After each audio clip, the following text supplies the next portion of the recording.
Jaya Radha Madhava Kunja Bihari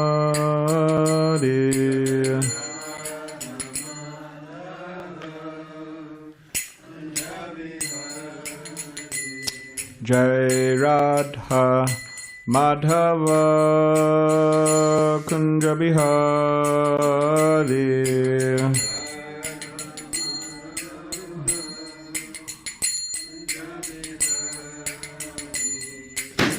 Gopi Jana Vallabha Giri Varadari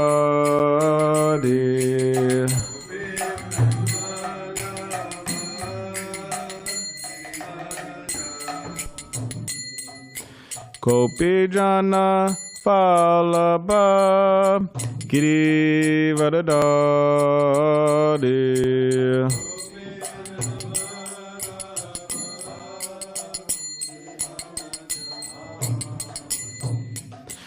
Yashoda Nandana Braja Jana Ranjana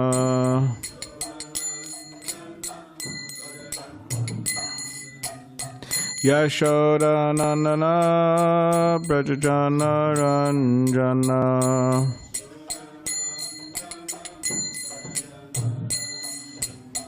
Yamuna Tira Vanachari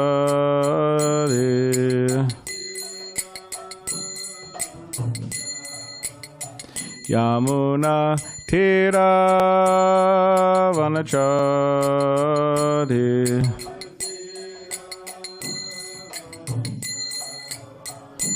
Jai Radha Madhava Kunja Bihari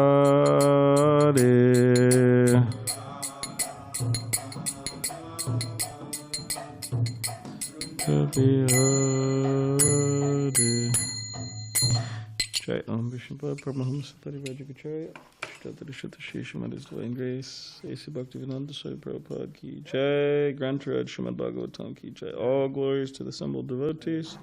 All glories to the assembled devotees. All glories to the assembled devotees. All glories to Shri Guru and Shri Gauranga.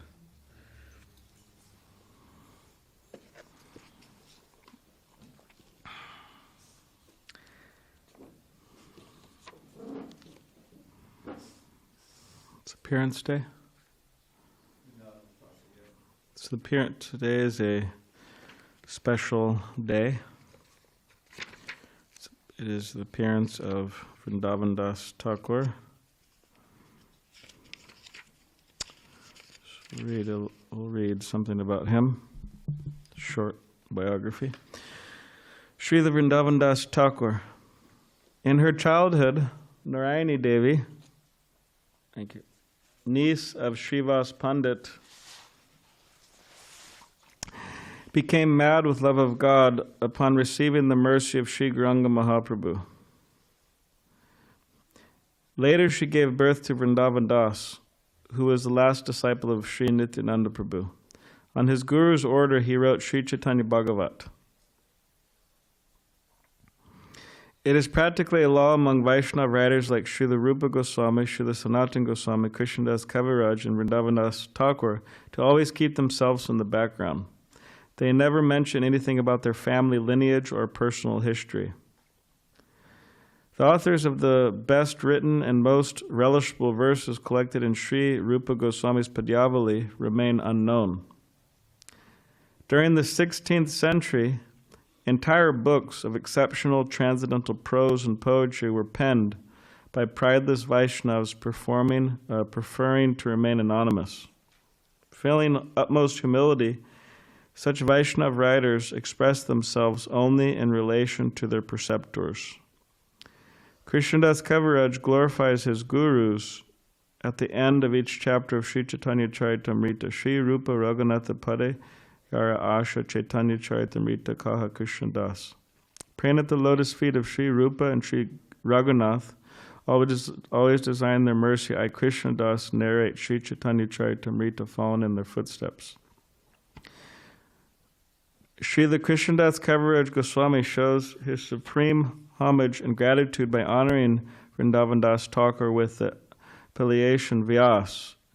In the Chaitanya Charitamrita, Antya 2082, he says, Vrindavan Das Thakur is Lord Nityananda's favorite devotee, and therefore he is the original Vyasadeva in describing the pastimes of Sri Chaitanya Mahaprabhu.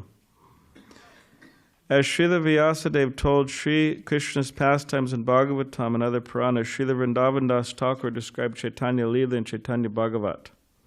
The humble heart of Krishnadas Kaviraj pours out more praises of Vrindavan Das Thakur. Another one. Hearing Chaitanya Bhagavat destroys all misfortune. By reading Chaitanya Bhagavat, one will understand the glories of Lord Chaitanya and Lord Nityananda, and he will attain the highest perfection of knowledge, pure love of Krishna. Since such a wonderful book could not be written by a human being, it seems that Lord Chaitanya himself has spoken it through the mouth of Vrindavan Das Thakur. I offer millions of respectful obeisances to the lotus feet of Vrindavan Das Thakur. By compiling such a valuable book, he has delivered everyone from the cycle of birth and death. From the Chaitanya Charitamrita, Adi 8, 33 through 42. At Mamagachi in Drumadweep, Navadweep, Vrindavan Das Thakur established deities of Nitai Gauranga and Sri Jagannath.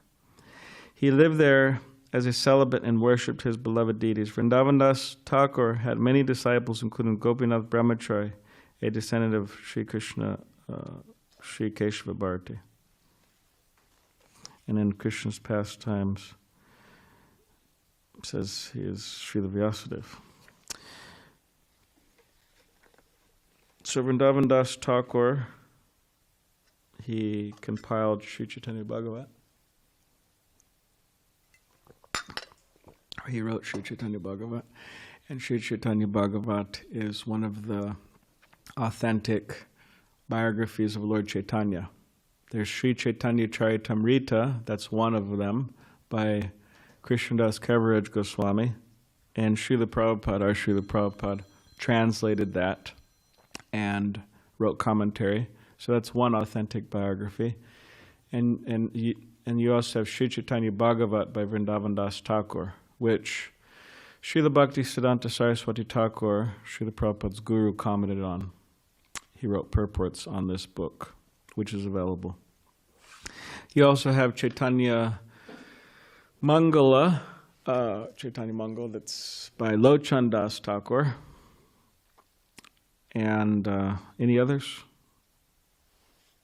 Any other biographies of Lord Chaitanya that anyone could think of? Those are the three main ones. So what we'll do is we'll just read a few verses from the Sri Chaitanya Bhagavat. There's 7 volumes, I believe. This is Antya Part 1, so this is the second to last volume. So I'll read a few verses. This is what Vrindavan Das Thakur wrote. So it's about Lord Chaitanya and Lord Nityananda. It's their biography. It's Chaitanya Mahaprabhu's biography, and he's a disciple of Lord Nityananda. So he glorifies Lord Nityananda a lot in Sri Chaitanya Bhagavat. So this is Sri Chaitanya Bhagavat, Antya Kanda Part 1, Chapter 3. Text, let's see here.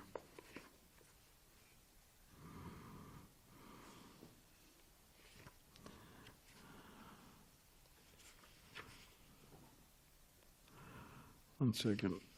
All right, this is text 172. The Lord then said, so he's in Puri, he's in Jagannath Puri, and he just accepted sannyas, the renounced order of life. So Chaitanya Mahaprabhu said, anyways, we'll see here. Today my acceptance of sannyas has borne fruit, for Sri Madhavendra Puri has manifested before me. Great devotee of Krishna, Madhavendra Puri. After speaking these words, the Lord embraced his dear devotee and soaked his body with tears from his lotus eyes. So he embraced Madhavendra Puri and just soaked his whole body with tears. Paramananda Puri also became ecstatic and forgot himself upon seeing the Lord's moon-like face. They continually offered respects to each other for some time. Paramananda Puri was the abode of Lord Chaitanya's love. The Lord was greatly pleased to receive Paramananda Puri, and he kept him as one of his associates. Having attained his Lord, Paramananda Puri stayed there and served his lotus feet in ecstasy. Sri Paramananda Puri was a dear disciple of Sri Madhavendra Puri.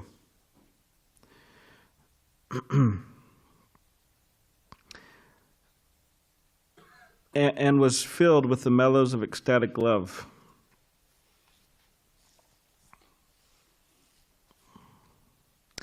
After a few days, Swarup Damodar also joined the Lord there and enjoyed pastimes with the Lord day and night. Swarup Damodar was expert in the art of music. On hearing his voice, the Lord would begin dancing.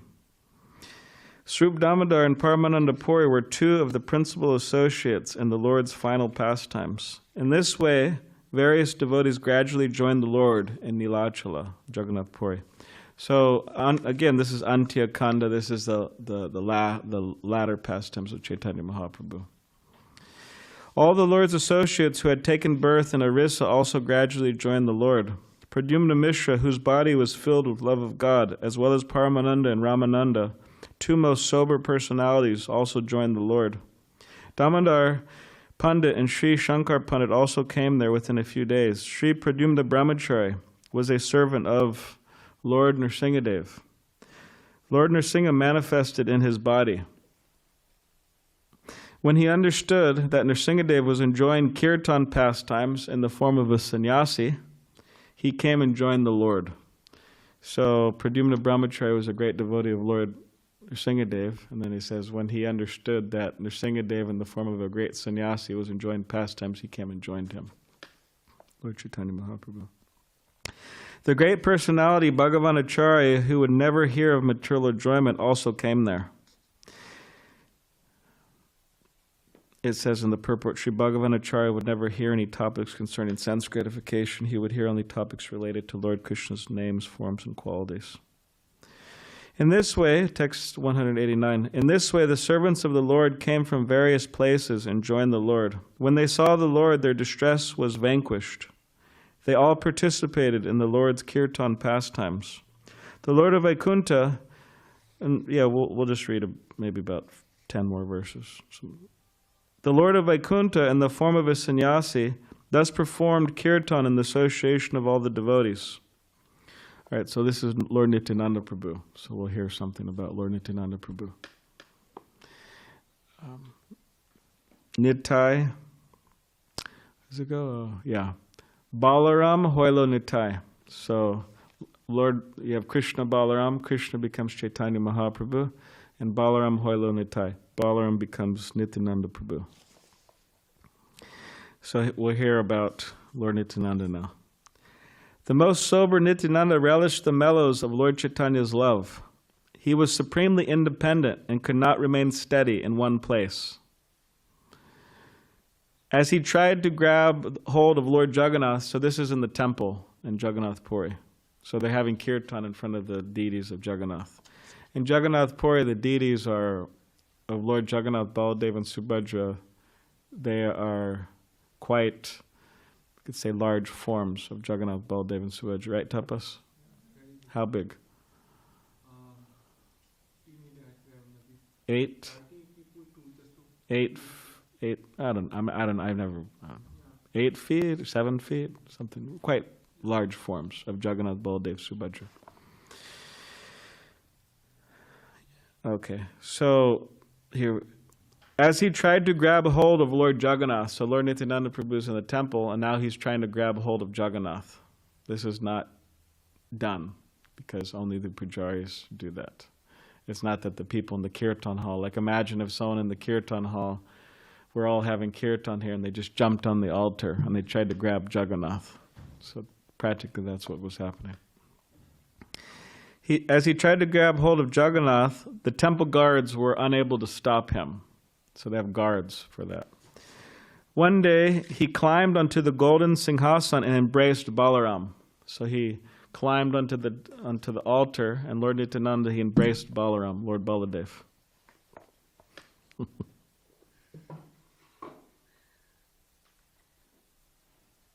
As he climbed up, a temple guard caught hold of his hand, but was suddenly thrown back 5 to 7 feet. So some guard tried to capture him, and then he was tossed back 7 feet. Don't mess with Nityananda Prabhu, right? Nityananda Prabhu took the garland from Balaram's neck and put it around his neck. So he jumped up there and he embraced Balaram, and then he took the garland from Balaram's neck and he put it on his neck, Lord Nityananda Prabhu. After putting the garland on, Nityananda walked away like the king of elephants. The temple guard got up and thought as follows: this avadut strength is not that of a human being, for how else could one survive after touching Balaram? I can control a mad elephant, so how could a human being escape my grip? Although I caught tightly hold of his hand, I was thrown back like a blade of grass.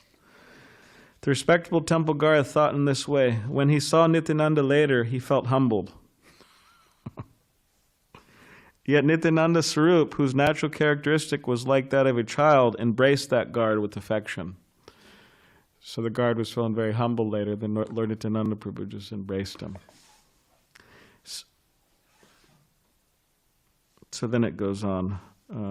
Lord Chaitanya Mahaprabhu is residing by the sea side, dancing wildly in the mellows of ecstatic love, and the devotees floated in an ocean of happiness. And then it continues. Different. And then he explains, Vrindavan Das Thakur explains how Lord Chaitanya Mahaprabhu enchantedly danced throughout the night on the shore of the ocean. Gadadhar constantly remained with the Lord. There was never any separation between Gadadhar and the Lord. This is Gadadhar Pandit, Sri Krishna Chaitanya, Prabhu Nityananda, Sri Advaita Gadadhar. Gadadhar always served the Lord even while he was eating, sleeping, or moving about. When Gadadhar recited Srimad Bhagavatam before the Lord would become intoxicated by the mellows of ecstatic love. So, yeah, and then it continues. So, these are just some verses of Chaitanya Charitamrita. So, it's a wonderful book. There's Srila Bhaktisiddhanta Saraswati Thakur wrote many, he commented on many of these verses, so everyone should read Chaitanya Bhagavat. All right, so we'll go to the Srimad Bhagavatam. Om Namo Bhagavate Vasudevaya. Om Namo Bhagavate Vasudevaya. Om Namo Bhagavate Vasudevaya. That's 5, huh, on the board? All right. So I'll read up until 5, and then we could chant verse 5 together. So somehow or other, the verse scheduler didn't schedule the last verse of the chapter. So, I mean, I'm the verse scheduler, so I could criticize the verse scheduler. So, that verse scheduler. So, we should have finished the chapter yesterday, but we didn't. So, we'll read that verse today, then we'll go on to the next chapter, chapter 11. So, this is Canto 8, Chapter 10, the battle between the demigods and the demons, and text 57.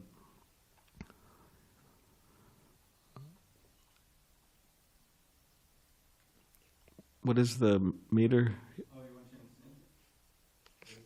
Just from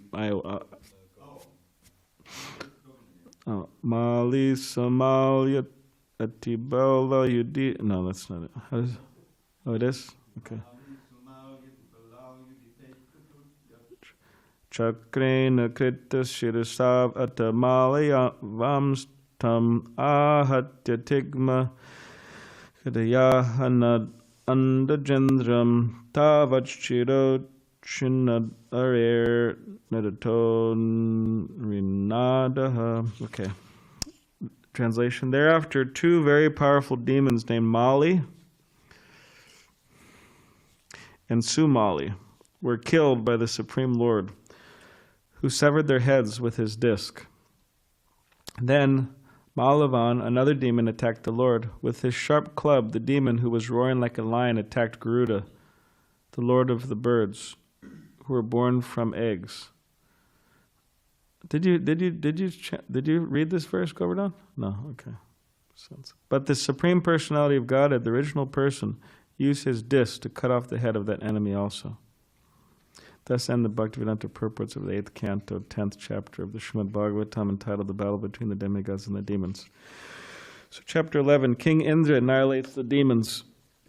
As described in this chapter, the great saint Narada Muni, being very compassionate to the demons who had been killed by the demigods, forbade the demigods to continue killing. Then Shukracharya, by his mystic power, renewed the lives of all the demons. Having been graced by the Supreme Personality of Godhead, the demigods began fighting the demons again with renewed energy. King Indra released his thunderbolt against Bali, and when Bali fell, his friend Jambasura attacked Indra, who then cut off Jambasura's head with his thunderbolt. When Narada Muni learned that Jambasura had been killed, he informed Jambasura's relatives, Namuchi, Bala, and Paka, who then went to the battlefield and attacked the demigods. Indra, king of heaven, severed the heads of Bali and Paka and released the weapon known as Kulisha, the thunderbolt, against Namuchi's shoulder.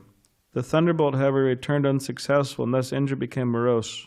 At that time, an unseen voice came from the sky. The voice declared, "A dry or wet weapon cannot kill Namuchi." Hearing this voice, King Indra began to think how Namuchi could be killed. He then thought of foam, which is neither moist nor dry. Can you understand that? Using a weapon of foam, he was able to kill Namuchi. Thus, Indra and other demigods killed many demons. Then, at the request of Lord Brahma, Narada went to the demigods and forbade them to kill the demons any longer. All the demigods then returned to their abodes, following the instructions of Narada. Whatever demons remained alive on the battlefield took Bali Maharaj to Asta mountain. There, by the touch of Shukracharya's hand, Bali Maharaj regained his senses and consciousness, and thus, and those demons whose heads and bodies had not been completely lost were brought back to life by the mystic power of Shukracharya. All right, text 1, I'll read and then we could chant 5 together. Shukadeva Goswami said, "Thereafter, by the supreme grace of the Supreme Personality of Godhead, Sri Hari, all the demigods headed by Indra and Vayu were brought back to life. Being enlivened, the demigods began severely beating the very same demons who had defeated them before. When the most powerful Indra became angry and took his thunderbolt in hand to kill Maharaj Bali, the demons began lamenting, 'Alas, alas.' Sober and tolerant and well equipped with paraphernalia for fighting, Bali Maharaj moved before Indra on the great battlefield. King Indra, who always carries the thunderbolt in his hand, rebuked Bali Maharaj as follows. Indra said, 'O rascal, as a cheater sometimes binds the eyes of a child and takes away his possessions, you are trying to defeat us by displaying some mystic power, although you know that we are the masters of all such mystic powers.'" All right, we could chant this together. Arurur Kshanti Maya Bir Utsish Santiye Divam Tandasyun Vidunom Yagyan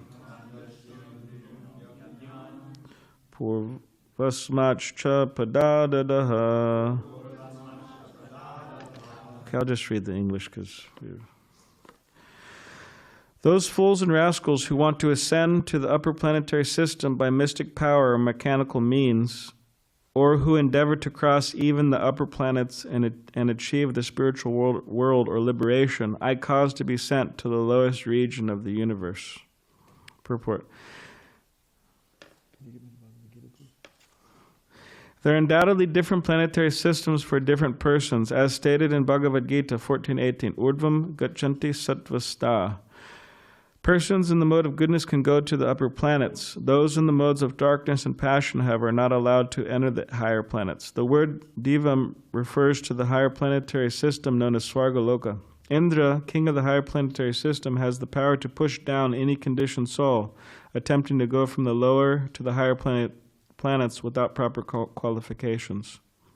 The modern attempt to go to the moon is also an attempt by inferior men to go to Svargaloka by artificial mechanical means. This attempt cannot be successful.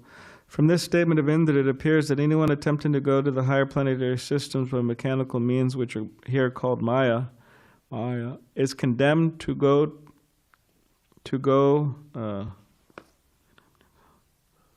Looks like there's a misprint in this version.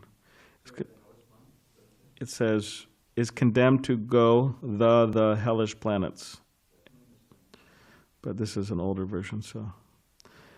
Is condemned to go to the hellish planets in the lower portion of the universe. To go to the higher planetary system, one needs sufficient good qualities. A sinful person situated in the mode of ignorance and addicted to drinking, meat eating, and illicit sex. Srila Prabhupada let the gamblers off this time. Well, he didn't mention it this time. Addicted to drinking, meat, and illicit sex will never enter the higher planets by mechanical means. Om Ganatipanandasya Gananjana Shalakaya Chakshulan Maditamena Tasmai Shigravena Mahamukam Garivachalam Pangam Langate Grim Yakipatamam Bande Shigranditatanam Vanchakabari Pishchakipasanibeva Patitanam Pavane Bio Vaishnave Bioramana Mahajai Shri Krishna Chaitanya Pramanitananda Shri Vedikarada Shivasai Gaura Bhaktavinda Hare Krishna Krishna Krishna Hare Hare Hare Rama Rama Rama Hare Hare.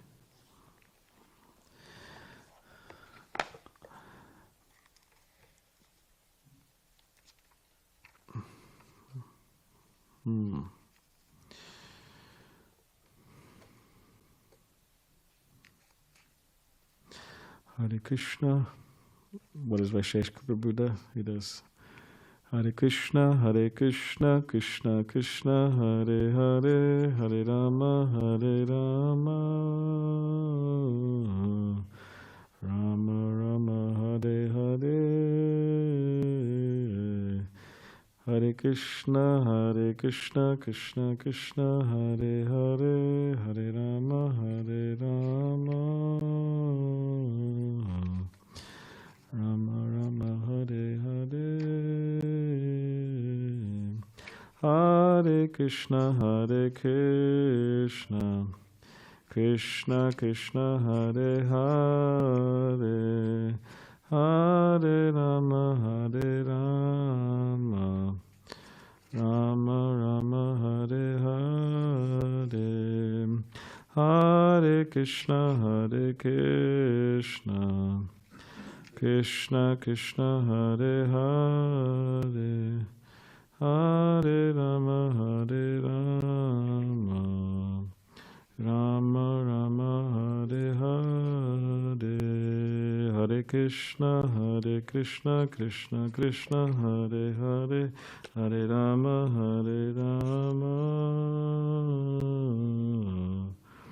Rama Rama, Hare Hare. I lost my notes. All right, I found them.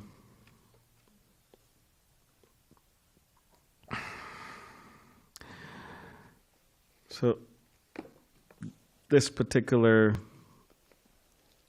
last chapters are dealing with a particular time when the demigods and demons were fighting. They have fought many times over history, throughout history, but this is one of the times being accounted in the Srimad Bhagavatam. So we can't really escape fighting.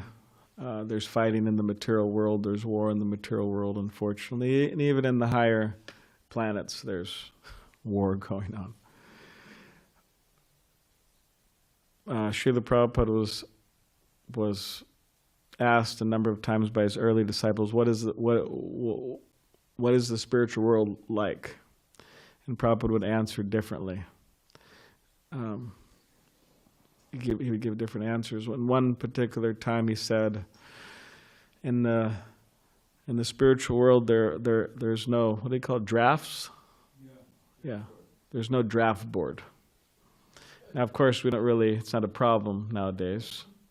But at that time, it was a big problem. I mean, people were being drafted to go to war. And one thing is that they were completely against it. Many people were against what the war was about. And then they're drafted and they have to go. You can imagine. And then you're like it was just for men, right? You're a young man and you're thinking, oh God, are they going to call me? I mean, it must have been really terrible. And you hear stories of devotees. I think it was Vishnu Jan's Swami. Yeah, it was him. He got called. And he went to have an interview with the person. And he came, dressed like this, and he's wearing this bright tilak, and, I don't know if he had his drum, but I think he brought the small murti of Lord Jagannath. And he put the murti on the desk, and he bowed down and said, "This is my Lord Krishna, the Supreme Personality of Godhead." And he was really trying to scare him. And they said, "All right, this guy, we're not going to enlist him." And there's a number of devotees actually that. Oh yeah, Chutananda, he ran off to India to escape. So yeah, it's a very extreme, challenging thing to deal with that exists not only in this world but also in higher planets. Of course, again, Srila Prabhupada said in the spiritual world there's no draft board. Well, there's no war there. You can imagine a world without any war. It's hard to imagine. So it's a classic, battle between good and evil. Of course, nowadays when you talk about good and evil, amongst certain people anyways, they say, what do you mean good and evil? It's like, who decides? Who are you to say? At least we accept Krishna's standard, Dharmantu Shakshat Bhagavat Pranitam, that the codes of life, the codes of the universe, the codes of religion, they come from Krishna, the Supreme Personality of Godhead. They're not changing. Back in this country and in many countries, you have times where largely the population of the world agreed that slavery wasn't a problem, as sometimes devotees bring up. Not so long ago here in America, actually. If you think about it, it's really not long at all. You have a whole Martin Luther King, the movement he started, which it's quite impressive actually, how brave he was, and fighting for what he, for the rights and what he believed in. Is quite amazing, and quite a religious person also. But not so long ago. So it's like, so in this way, depending on people's general mode or general thought process, their general ideas, if we base things on that, things could become very strange, very weird, wrong, evil, actually. So it's not that, as there's some saying, it says the what's that saying? The opinion of God is the opinion of the people. What if the people become, I mean, with all due respect, what if the people become extremely sick? Like, yeah. And we see that in Kali Yuga, that will happen. I mean, it's happening, and that will happen over time, like progressively, to the point where it's just terrifying, actually. That's not for some time. So that's in the Bhagavatam later. So Dharman Tushakshad Bhagavat Praniptam, we accept Krishna's standard. And if we analyze that, it's very logical and makes sense. It's good for you, it's good for me, it's good for everyone. It brings real peace and prosperity.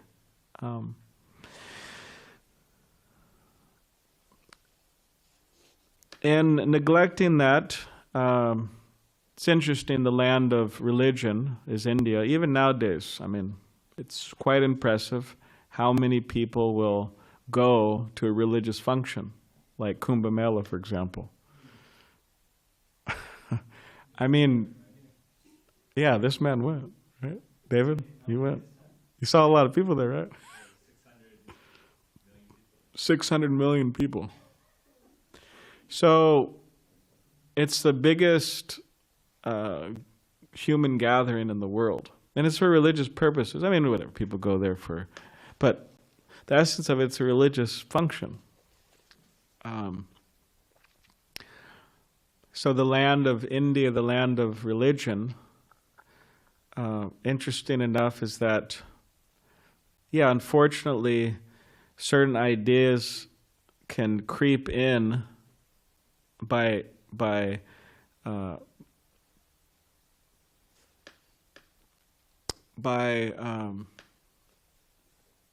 people communicating those ideas, by writing those ideas in books, by lecturing and so on, and can really just spoil people's lives, spiritual lives.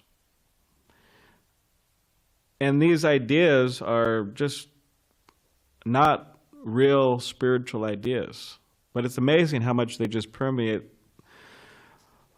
a lot of India, and then, of course, around the world. And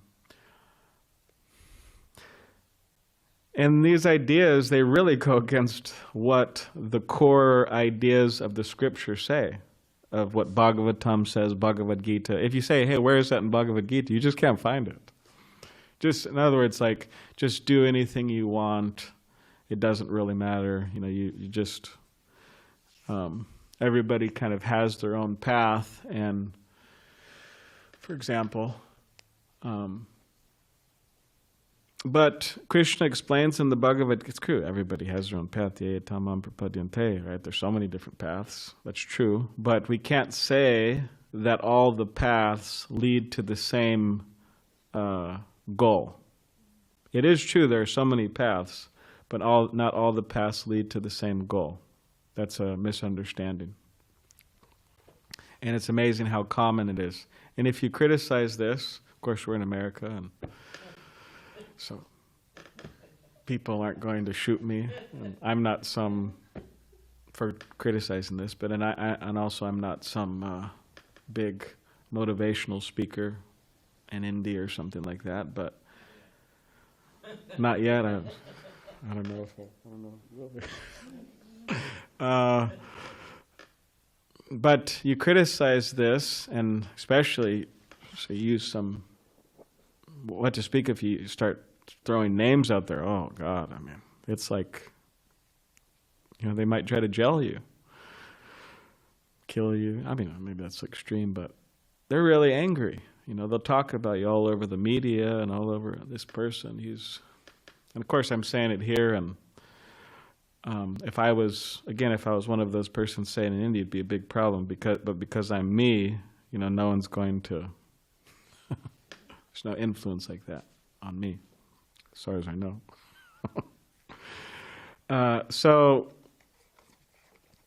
But it is true, these ideas have, at least from our humble perspective, or Srila Prabhupada's humble perspective, they have spoiled. And it's not a matter of, fighting for souls, like we're a religion, we're fighting for souls. We want people to join our camp because we're the best or something like that. But it's just a matter of people getting the right ideas, not being cheated. That's the idea. We're not upset because people are joining in large quantities, or so many people are joining these groups, and we just want people to join our group or something like that. But we're upset because we feel people are being cheated. That's the idea. So there's a difference. So Krishna talks about that in the Bhagavad Gita, and he says, which we'll read here a little bit, from chapter 14, which is the three modes of material nature. So this verse that Srila Prabhupada quotes in the today's purport, Udvam gachanti sattvasta, madhya tishtanti rajasa. He says, those situated in the mode of goodness gradually go upward to the higher planets. Those situated in passion live on this earthly planet. And those in the abominable mode of ignorance go down to the hellish worlds. So he's not saying just, pick whatever you want and, you'll make it, man. Like, you'll be successful. Just, it doesn't matter what you do, doesn't matter what you think. Just go for it. It's all spiritual. He's saying that if you live in the mode of goodness, or if we live in the mode of goodness, we'll go to the higher planets. If we live in the mode of passion, we'll remain here, and we live in the mode of ignorance, we'll go to the hellish worlds. That's what Krishna is saying. And then in the verse before that, he explains that. What does it mean, mode of ignorance, mode of goodness?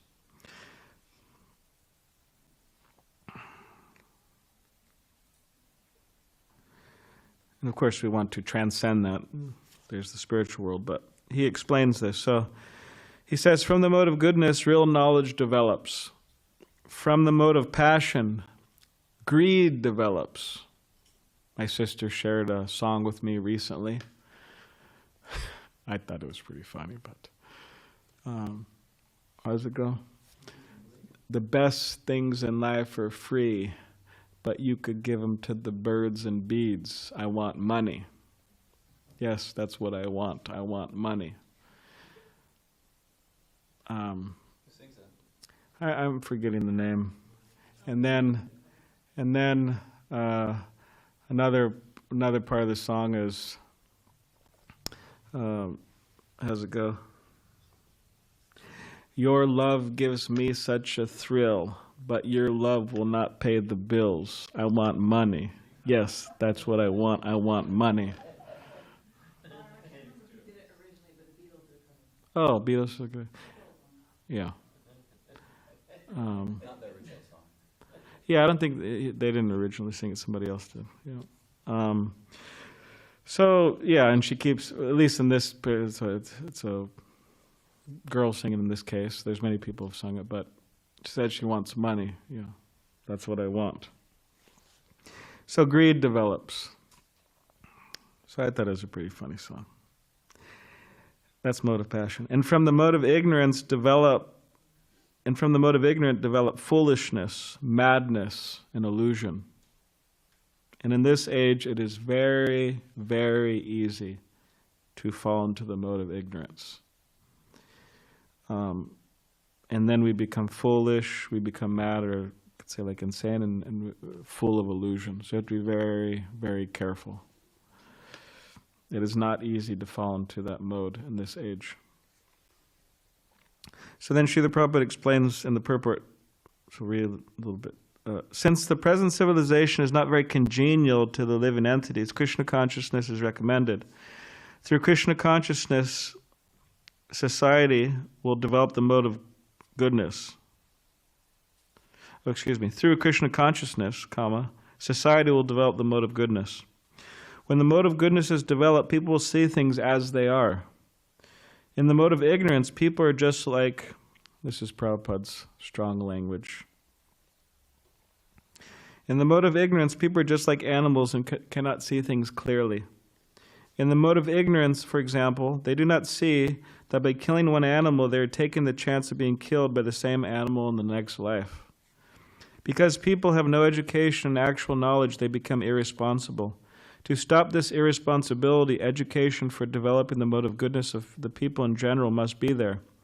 When they're actually educated in the mode of goodness, they will become sober and full knowledge of things as they are. Then people will be happy and prosperous. Even if the majority of the people aren't happy and prosperous, if a certain percentage of the population develops Krishna consciousness and becomes situated in the mode of goodness, then there is the possibility for peace and prosperity all over the world. So that's Srila Prabhupada's conviction, that even if a small percentage become Krishna conscious, that will help peace and prosperity around the world. So for those of you trying to solve the world problems, you could be Krishna conscious. Otherwise, if the world is devoted to the modes of passion and ignorance, there can be no peace or prosperity. In the mode of passion, people become greedy, and their hankering for sense enjoyment has no limit. One can see that even if one has enough money and adequate arrangements for sense gratification, there is neither happiness nor peace of mind. That is not possible because one is situated in the mode of passion. If one wants happiness at all, his money will not help him. He has to elevate himself to the mode of goodness by practicing Krishna consciousness. When one is engaged in the mode of passion, not only is he mentally unhappy, but his profession and occupation are also very troublesome. He has to devise so many plans and schemes to acquire enough money to maintain his status quo. This is all miserable. In the mode of ignorance, people become mad. Being distressed by their circumstances, they take shelter of intoxication, and thus they sink further into ignorance. Their future in life is very dark. So, so it's a beautiful purport written by Srila Prabhupada, and it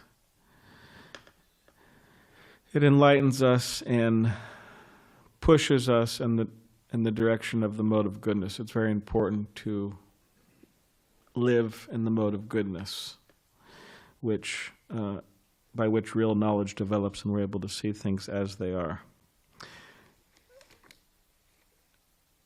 So there is a process. There's a process of elevation, there's a process of awakening to Krishna consciousness, there's a process of becoming spiritual realized. It's not just any way you end up at the same goal. There's a process, and that's what Krishna explains in the Bhagavad Gita.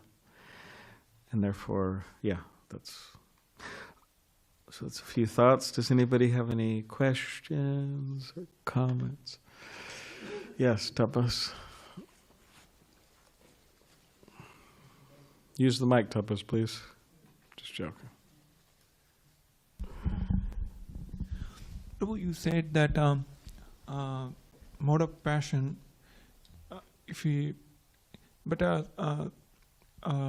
sometimes even devotees, they will also honor some prasadam which is spicy, which is mode of passion, right? So, but this prasadam is offered to Krishna. So, it's going to help us to elevate or down? Or how does it work?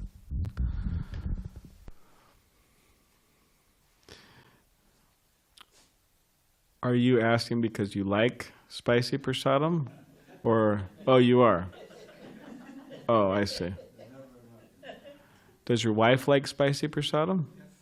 Oh, she does too. Oh, sorry, I don't mean to put anybody on the spot here or something, but, well, I mean, is it in the Bhagavad Gita where Krishna says things that are too spicy? Yeah, too spicy. So there's allowance of spice, some ginger, some chili. I mean, some devotees say, no ginger, no chili, there's no allowance. But it says too spicy. It means it's too much. It's overboard.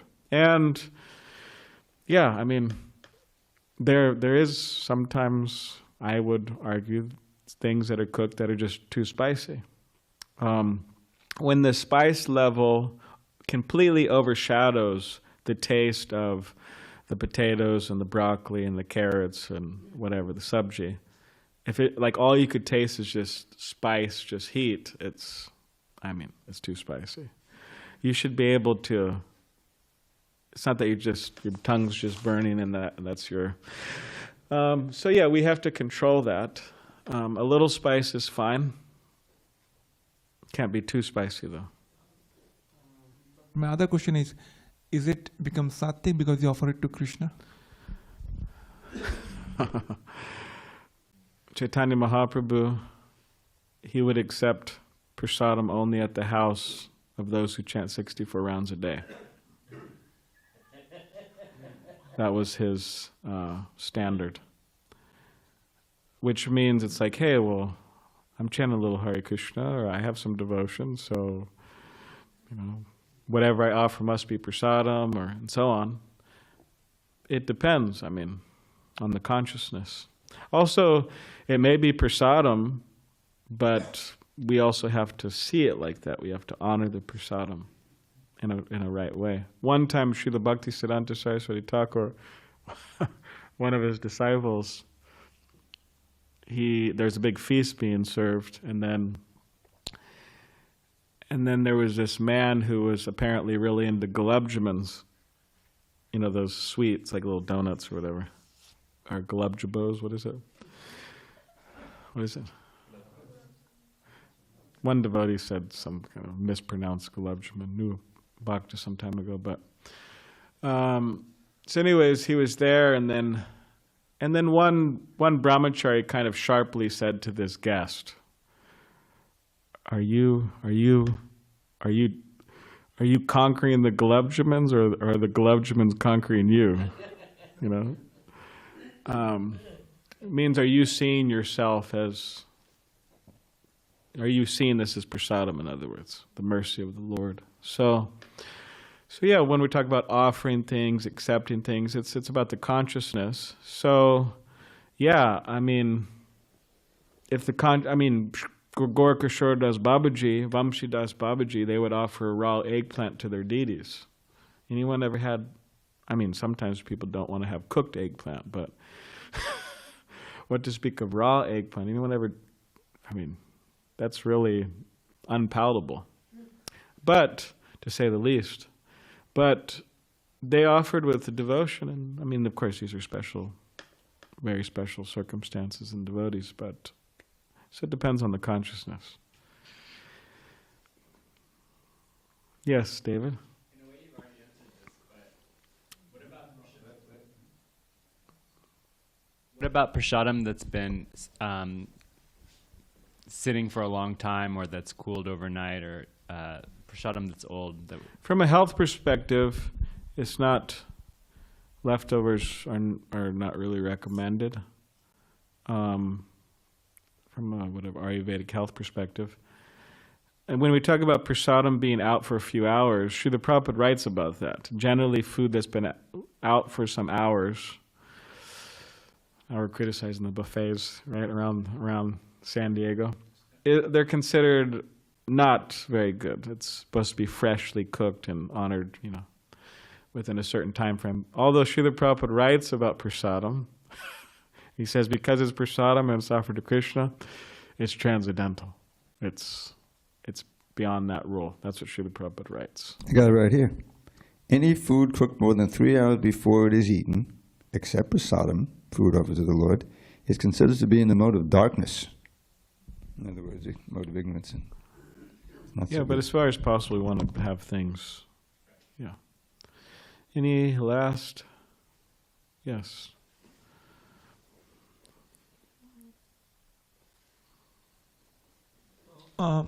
So prasadam, like we see for Acharya's pastime, like I think Raghunath Das. Yes, Raghunath Das. So he will even eat the rejected prasadam. Yes. The cow will not eat. Yes. In Jagannath Puri. Yes. And Mahaprabhu has gone to him telling that. So how You're hiding such nectar from me, Raghunath Das Goswami. Yeah. He was very impressed by his level of renunciation. Yeah. So does it mean that we are also allowed to take prasadam which is cooked for like 12 hours? Well, if we try to follow Raghunath Das Goswami, most people who try to follow him will not follow him but fall down from their spiritual, any spiritual progress they've made. You know, they can't follow such persons as Raghunath Das Goswami. So we try to follow them the best we can, but that's not an easy thing to do.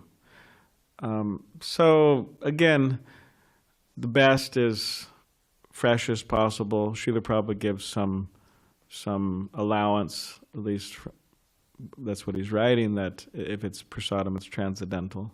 But yeah, we have to be careful, especially the cooks out there when serving guests and stuff. Yeah, I don't get people sick and all this stuff. So yeah. All right. Anything from the right side? All right. Okay, Jai. Granth Srimad Bhagavatam ki Jai.